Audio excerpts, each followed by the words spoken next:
योजनेच्या लाभार्थ्यांसाठी अत्यंत महत्त्वाची बातमी आहे। अधिवेशनामध्ये चर्चा सुरू आहे। आता तुम्हाला दिव्यांगांच्या टक्केवारीनुसार जे आहे तर ते पैसे मिळणार आहे। कुणाला 6000 रुपये मिळणार, तसेच कुणाला 4000 रुपये मिळणार। आता आपण बघूया अधिवेशनामध्ये काय चर्चा सुरू आहे।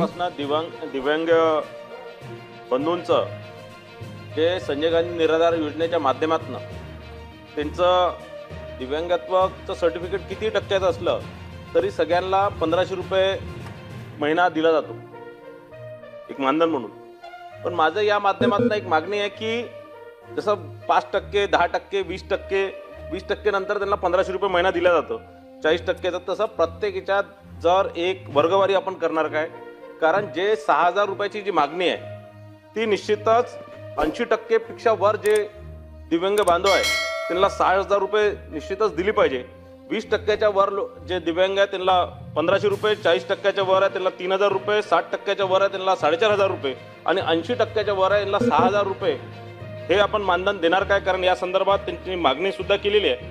आणि दुसरा माझा प्रश्न असा आहे की दिव्यांग कल्याण खात्यात स्वतंत्र आकृतीबंध असावा असे अपेक्षित असून सुद्धा अद्याप आकृतीबंध तयार करण्यात आलेले नाही। याचे काय कारण आहे? शासनाच्या 100 दिवसाच्या कृती आराखड्यात प्रश्न विचारत आहे कर्मचाऱ्यांसाठी आश्वासक प्रगती योजनेची पदोन्नती आणि कार्यालयीन व्यवस्थापन सुधारणा जे अधिकारी कर्मचारी नियुक्त झालेत त्या सर्व रिक्त जागा तत्काळ भरणार काय, आणि राज्यातील दिव्यांग युवकांसाठी रोजगारांसाठी यूथ फॉर जॉब संस्थेसोबत सामंजस्य करार केलेला आहे, या कराराची तत्काळ अंमलबजावणी आपण करणार काय?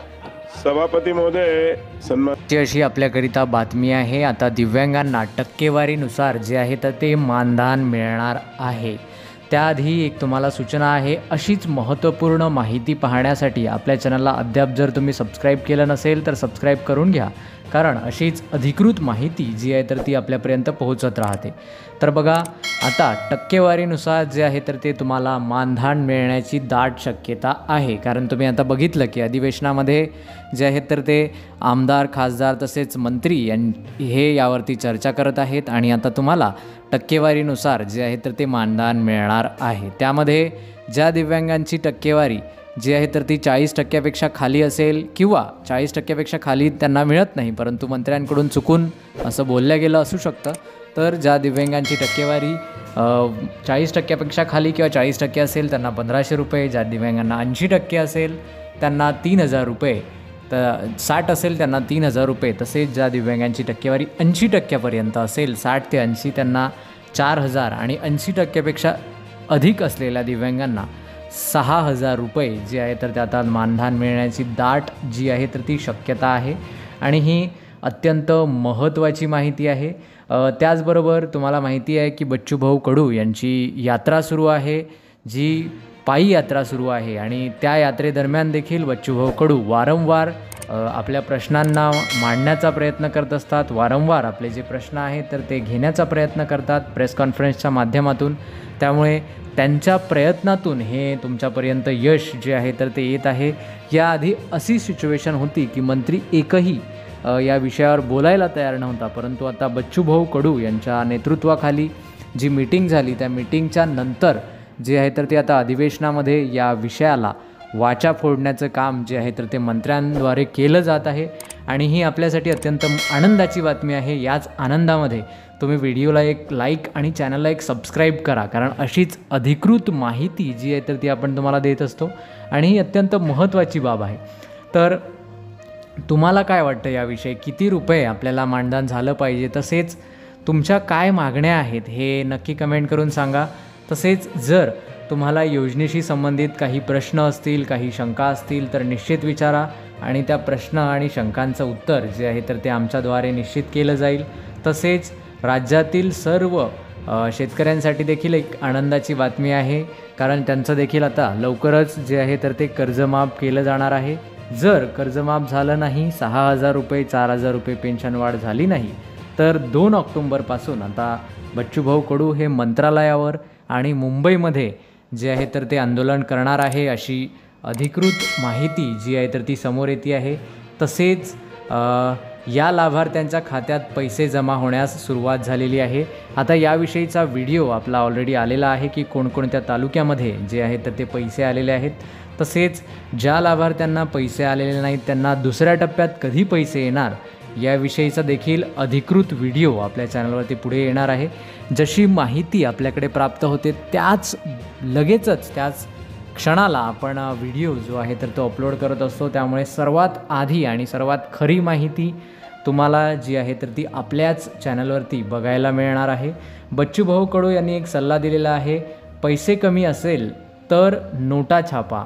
भाऊंचा सल्ला जो आहे तर तो सरकारला एक सल्ला दिलेला आहे. जर दिव्यांगांना निराधारांना पैसे देण्यासाठी तुमच्याकडे पैसे कमी असेल तर नोटा छापा, कारण नोटा छापणे हे सरकारच्याच हातात आहे. बरोबर आहे ना? तुम्हाला काय वाटते याविषयी? आणि ही खरी गोष्ट आहे, जर तुमच्याकडे पैसे कमी असतील तर नोटा छापा. त्यानंतर दिव्यांगांना जे आहे तर ते विनाअट घरकुल जे आहे तर ते देण्याचं मंजूर केलेलं आहे सरकारने. त्याचबरोबर आता दिव्यांग लोकांची जी कर्जमाफी आहे ती देखील सरकारने मान्य केलेली आहे. म्हणजेच ज्या दिव्यांगांना कर्ज काढलेलं आहे, ज्या दिव्यांगांनी, अशा दिव्यांग शेतकऱ्यांची कर्जाची माफीची जी आहे तर ती मान्यता जी आहे तर ती सरकारच्याद्वारे केली गेली आहे. सरकारद्वारे सकारात्मक प्रतिक्रिया जी आहे तर ती याला दिलेली आहे. परंतु अत्यंत महत्त्वाची ही माहिती आहे की आता टक्केवारीनुसार जर दिव्यांगांना मानधन मिळेल तर इतर लोकांचं काय होणार? जसं विधवा महिला आहेत, तसेच इतर आहेत, श्रावणबाळ योजनेची ज्येष्ठ लोकं आहेत, बऱ्याच गावामध्ये आजी आजोबा आहेत ज्यांना या योजनेची गरज आहे. मग त्यांना किती रुपये मिळणार हे देखील जाणून घेणं अत्यंत महत्त्वाचं आहे. परंतु आता फक्त दिव्यांगांनाच जे आहे तर ते वाढ याविषयी चर्चा चाललेली आहे. इतर लोकांना, जे श्रावणबाळ योजनेची लोकं आहेत, यांना किती रुपये मिळणार याविषयीची अद्यापही मंत्रालयामध्ये किंवा अधिवेशनामध्ये अशी कुठेही चर्चा जी आहे तर ती आपल्याला दिसून येत नाही. त्यामुळे त्याची जी अपडेट आहे ती जशी अपडेट आपल्याकडे प्राप्त होईल तशी लवकरच आपण ही माहिती जी आहे तर ती तुमच्यापर्यंत पोहोचवण्याचा पुरेपूर प्रयत्न करणार आहोत. त्यामुळे जर आपण अद्यापही चॅनलला सबस्क्राईब केलं नसेल तर अशीच अधिकृत आणि खरी माहिती पाहण्यासाठी नक्की सबस्क्राईब करा, कारण अधिकृत माहिती देणे हे आमचं प्राथमिक कर्तव्य आहे. आणि याच कर्तव्याला आमची जी टीम आहे तर ती पुढे चालवण्याचं काम जे आहे तर ते करत असते. अत्यंत महत्त्वाची ही माहिती आहे की बच्चूभाऊ कडू यांचं जे आंदोलन आहे त्या आंदोलनाला अनुसरून जी आहे तर ती आता अधिवेशनामध्ये चर्चा सुरू आहे आणि दिव्यांगांना आता टक्केवारीनुसार जे आहे तर ते लाभ मिळणार आहे. पुढे काय म्हणतात आपण बघूया. चर्चेमध्ये पुढे काय सुरू आहे बघूया.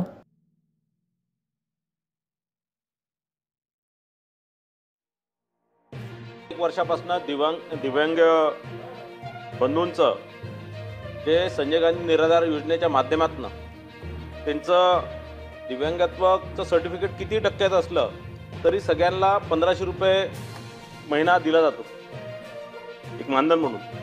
पण माझं या माध्यमातून एक मागणी आहे की जसं 5%, 10%, 20% नंतर त्यांना 1500 रुपये महिना दिला जातो, 40% तसं प्रत्येक ह्याच्यात जर एक वर्गवारी आपण करणार काय? कारण जे 6000 रुपयाची जी मागणी आहे ती निश्चितच 80% पेक्षा वर जे दिव्यांग बांधव आहे त्यांना 6000 रुपये निश्चितच दिली पाहिजे. 20%च्या वर जे दिव्यांग आहे त्यांना 1500 रुपये, 40%च्या वर आहे त्यांना 3000 रुपये, 60%च्या वर आहे त्यांना 4500 रुपये आणि 80%च्या वर आहे त्यांना 6000 रुपये हे आपण मानधन देणार काय? कारण या संदर्भात त्यांची मागणी सुद्धा केलेली आहे.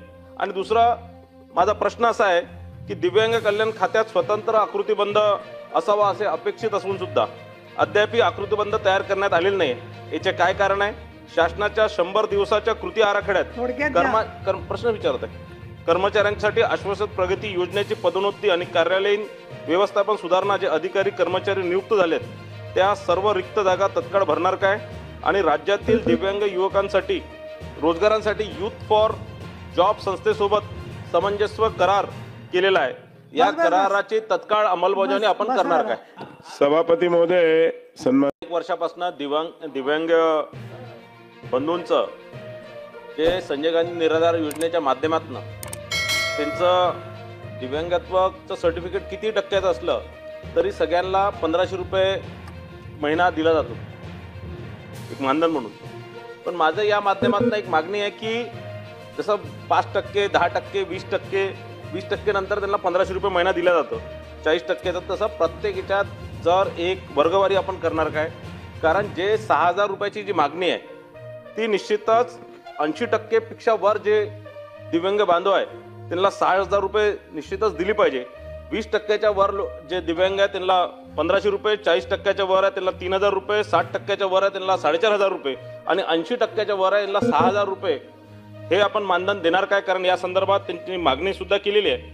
आणि दुसरा माझा प्रश्न असा आहे की दिव्यांग कल्याण खात्यात स्वतंत्र आकृतीबंध असावा असे अपेक्षित असून सुद्धा अद्याप आकृतीबंध तयार करण्यात आलेले नाही.